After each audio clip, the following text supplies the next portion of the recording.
இந்த அகிலம் என்பது யாது பார்த்தா? இம்மண்ணில் வாழும் மனிதரும் மிருகமும், புழுவும் பூச்சியும் செடியும் கொடியும் எவ்விதம் உருவாகின்றன?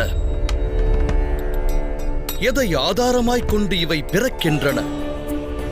எவ்வாறு வளர்கின்றன? எவ்வாறு வாழ்கின்றன? அனைத்தும் எவ்வாறு மடிகின்றன? இவற்றின் மறைவிற்கு பின் என்ன நேர்கிறது?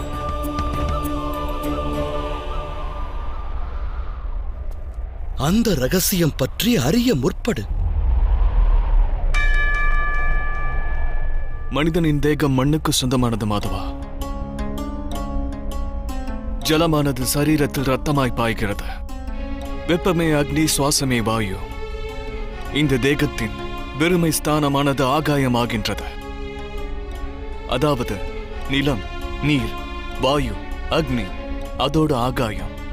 இந்த பஞ்சமகா பூதங்களும் சரீரத்தோடு தொடர்பு கொண்டவை.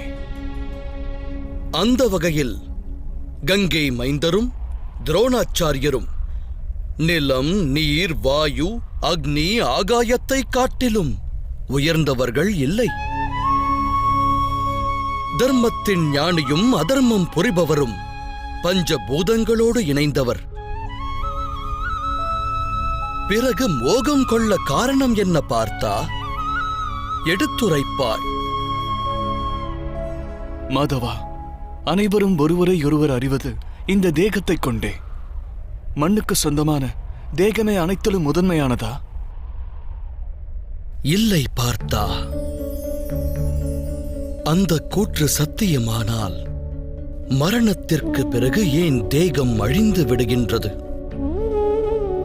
உண்மை யாதெனில் ஒரு மனிதன் அறியப்படுவதும் தேகத்தால் அல்ல, அதோடு சம்பந்தங்களின் ஆதாரமும் தேகத்தை கொண்டதல்ல.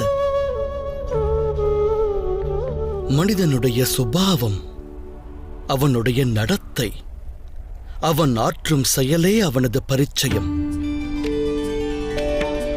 இந்த சுபாவம், நடத்தை மற்றும் செயல்கள் எவ்வாறு உருவாகின்றன? அதை குறித்து ஆலோசி. மானிட வாழ்வென்பது கண்ணிற்கு புலப்படுகின்ற புலப்படாத 20 பண்புகளோடு தொடர்புடையது. இருப்பினும் பார்த்தனே, ஒவ்வொரு மனிதனுடைய சுபாவமும் காரியங்களும் மாறுபட்டு வேறுபட்டு விளங்குகின்றன. அதற்கு காரணமானவை இந்த சிருஷ்டியின் 3 குணங்கள்: தமஸ், ரஜஸ், அத்துடன் சத்வம். அம்மூன்று குணங்களின் அர்த்தம் என்ன மாதவா? தமஸ் என்பதன் அர்த்தமாகும் காரிருள். நன்மை தீமைகளை பற்றி எண்ணாது வாழ்வை கழிக்கும் ஜீவன் இருள் வாழ்வாய் அறியப்படுகின்றது. பறவைகளையும் விலங்குகளையும் போல சரீர இச்சைக்காக மட்டுமே வாழும் வாழ்க்கை அது. சத்வம் என்பதன் அர்த்தம் ஞானம் என்னும் ஒளியாகும். ஒரு மனிதன் ஒவ்வொரு சூழலிலும் தர்மம், சத்தியம் மற்றும் குல வழக்கத்தை அனுசரித்து செயலாற்ற முற்பட்டால் அந்த வாழ்வு சாத்வீக வாழ்க்கை என்று அறியப்படும். இவ்விரு நிலைகளுக்கும் நடுவிலும் ஒரு நிலை உள்ளது. அதில் உள்ளவன் ஞானமும் கொண்டிருப்பான், ஹிருதயம் மற்றும் சரீரத்தின் ஆசைகளால் பிணைக்கப்பட்டும் இருப்பான். அதுவே ரஜஸ் நிலை. அந்நிலையில் வாழ்பவர்கள் ஹிருதயத்தில் ஆசையும் மோகமும் கொண்டிருப்பார்கள்.